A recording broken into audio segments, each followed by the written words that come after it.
نوکری شبیر کی، نوکری شبیر کی. یہ فرش ازا تابوت و علم، یہ لوح مجلس اور ماتم، پانے کی سبیل اور لنگر، معصوم علی اصغر کی قسم. ہم اہل ازا کے مذہب میں، ہم اہل ازا کے مذہب میں کہلاتی ہے نوکری شبیر کی، نوکری شبیر کی. اگر آپ غور کریں تو امام حسین خود انتخاب کرتے ہیں کون ان کی خدمت کرے، وہ خود تائید کرتے ہیں کون زیارت پہ آئے. اور کامل الزیارات میں ابن قولوہ نے شیخ صدوق کے استاد ہیں، اور آغا خوئی مرحوم کی مرحومۃ اللہ علیہ سید ابوالقاسم الخوئی کا نظریہ یہ تھا کہ یہ واحد ہماری کتاب ہے جس کی ہر حدیث مستند ہے، ہر حدیث صحیح سند ہے. تو ابن قولوہ نے ایک روایت نقل کی ہے کہ امام حسین علیہ السلام اپنے ہر زائر کو اس کے نام سے اور حسب نسب سے پہچانتے، اپنے ہر زائر کو. آج 1.5-2 کروڑ زائر جاتے ہیں، اور سال بھر میں تو اس سے بھی زیادہ. بس بھئی میں زحمت کو تمام کر رہا ہوں، تھوڑی سی زحمت دوں گا. اسی میں فضائل کے اندر چند جملے مصائب کے ہوں گے، اس کے اختتام پہ پھر چند جملے اور. امام حسین علیہ السلام اپنے ہر زائر کو اس کے نام اور حسب نسب سے پہچانتے، اور یہاں تک علماء کا اعتقاد ہے، میرا اپنا یہ عقیدہ ہے کہ جو بھی ذکر حسین کرنے والا ہے، جو بھی وہ تائید کرتے ہیں تو ذکر کرتا ہے، اور کئی مرتبہ اس کی تائید کے بعد اس کے نام پہ خط بھی کھینچ دیا جاتا ہے، یعنی کاٹ دیا جاتا ہے نا. یہ قوم مقدس کے ایک بہت بڑے مرجع تقلید آیت اللہ وحید خراسانی، جو چند مہینوں بعد 100 برس کے ہو جائیں گے، انہوں نے اپنی ایک مجلس میں جملہ کہا ہے، موجود ہے. فرماتے ہیں کہ نجف اشرف کے ایک بہت بڑے مرجع ظاہراً آغا میلانی،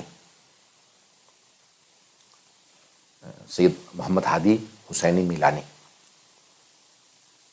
پھر جو بعد میں مشہد مقدس تشریف لے آئے تھے، اور پھر وہیں ان کا انتقال ہوا، جن کے متعلق علامہ طباطبائی کہتے تھے یہ اعلم ہیں، ان کی اعلمیت کے قائل تھے، صاحب المیزان.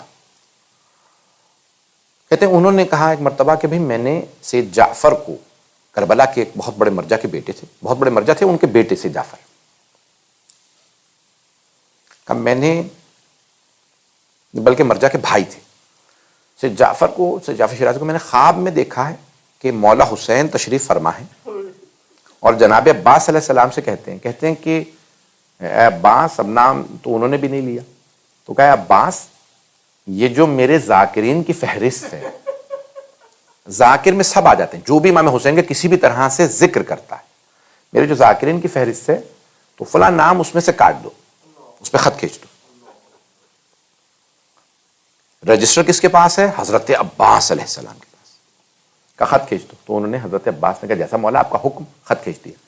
کہا ذرا یہاں نام لکھو سید جعفر کا، سید جعفر حسین. انہوں نے نام لکھ دیا. آغا میلانی کی آنکھ کھلی، کہا کہ بھئی جب سید جعفر نجف آئیں، کربلا میں رہتے تھے، تو ان سے کہنا ذرا مجھ سے ملنے آئے. جب وہ آئے تو کہا کہ میں نے اس طرح سے اس تاریخ کو خواب دیکھا ہے، اور آپ کے متعلق دیکھا کہ مولا حسین نے حضرت عباس علیہ السلام سے کہا ان کا نام لکھ دو. وہ رونے لگے. کہا اس دن پہلی مرتبہ میں نے مجلس پڑھنا شروع کی، میں نے پہلی مرتبہ امام حسین علیہ السلام کی مجلس سے خطاب کیا. کسی بھی طرح سے کوئی ذکر حسین کرے تو مولا حسین کی تائید ہے، لیکن جو پریشانی کی بات ہے کہ خط بھی کھینچا جا سکتا ہے. میں اس لیے بتا رہا ہوں تاکہ دلوں میں تکبر نہ آئے. جو ذکر حسین کرتا ہے وہ شکر ادا کرے، پروردگارا تو نے یہ توفیق دی ہے. 2 جملے اور سن لیجئے. میں جانتا ہوں کہ یہاں کون کون پڑھنے والا، سب پڑھنے والے بیٹھے. 2 جملے اور سن لیجئے میں اس سے پہلے کہ مصائب پہ آؤں. یہاں تک علماء کہتا، بلکہ یہ تو حدیث ہے، میں نے خود دیکھی ہے، متعدد کتابوں میں یہ حدیث ہے، وسائل الشیعہ میں بھی ہے، ہماری اکثر کتابوں میں یہ حدیث ہے۔ امام صادق علیہ السلام فرماتے ہیں اذا اراد اللہ عبدا خیرا جعل فی قلبہ حب الحسین، اللہ اپنے جس بندے کی خیر چاہے، اللہ سب کی خیر چاہتا ہے لیکن خاص مقام چاہے، اس کے دل میں حسین کی محبت ڈال دیتا ہے، اس کے دل میں حسین کی محبت ڈال دیتا ہے، اور اگر اور زیادہ اس کو منزلت دے، اس کو حسین کی زیارت دیتا ہے، حسین کا ذکر عطا کرتا ہے۔ یہ ذکر حسین بغیر پروردگار کی تائید کے نہیں ملتا۔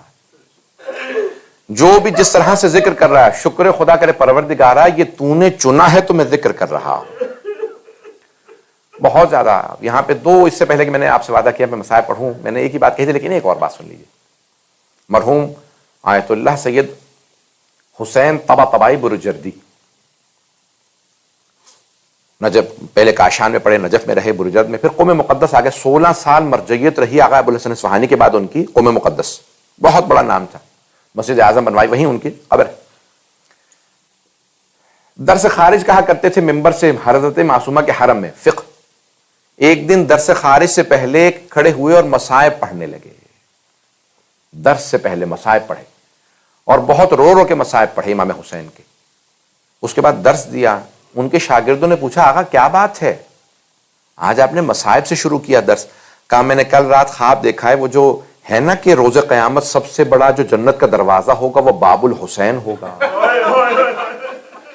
کہا کل رات میں نے خواب میں دیکھا کہ میں روز قیامت ہے اور جنت میں جانے کی کوشش کر رہا ہوں، یعنی پہنچ چکے ہیں ان مؤمنین میں جو جنت میں جانے والے ہیں۔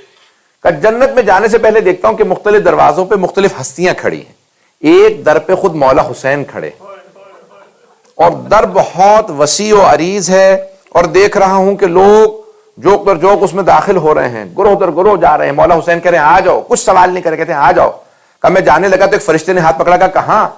کہا میں امام حسین کے در سے جنت میں جانا چاہتا ہوں۔ کہا یہ صرف ان کے لیے ہے جنہوں نے حسین کا ذکر کیا، جو ذاکر حسین تھے صرف وہ اس در سے جا سکتے ہیں، جنہوں نے حسین کے مصائب پڑھے، مرثیہ پڑھا، نوحہ پڑھا، کوئی ذکر کیا، کوئی مصائب مجلس پڑھی، صرف وہ جا سکتے ہیں۔ کہا پھر میں کہا آپ امام صادق کے در سے جائیے، فقہا وہاں کھڑے ہیں، مولا خود امام صادق آپ سے حساب کتاب لیں گے، ایک ایک سوال کریں گے۔ کہا جب وہاں آیا دیکھا بہت طولانی صفحے اور ایک ایک آدمی کا لمبا چوڑا حساب۔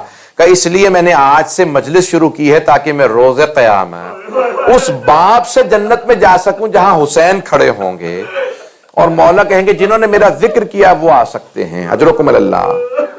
ان مجالس کا بڑا اثر ہے، ان مجالس کا ہمارے دلوں پہ اثر ہوتا ہے، ہماری روح پہ اثر ہوتا ہے، ہمارے ایمان پہ۔ کبھی بھی اپنے ثواب کو ضائع نہ کریں، کبھی بھی کوئی بھی آدمی اپنے ثواب کو ضائع نہ کرے۔ آپ کو اندازہ نہیں، یہ زندگی گزر جائے گی لیکن وہ جو بقا ہے وہ حسین ابن علی کے ساتھ ہے، امام حسین کے ساتھ ہے۔ بڑے بڑے، میں یہاں پہ بہت سی روایات پیش کرنا چاہتا تھا، بہت بڑا ایک نام ہے آیت اللہ شیخ جعفر شوشتری، فرماتے ہیں میں کتاب سے دیکھ کے مجلس پڑھا کرتا تھا، مجھے مجلس پڑھنا نہیں آتی تھی، کہ میں کتاب سے دیکھ کے پڑھتا تھا۔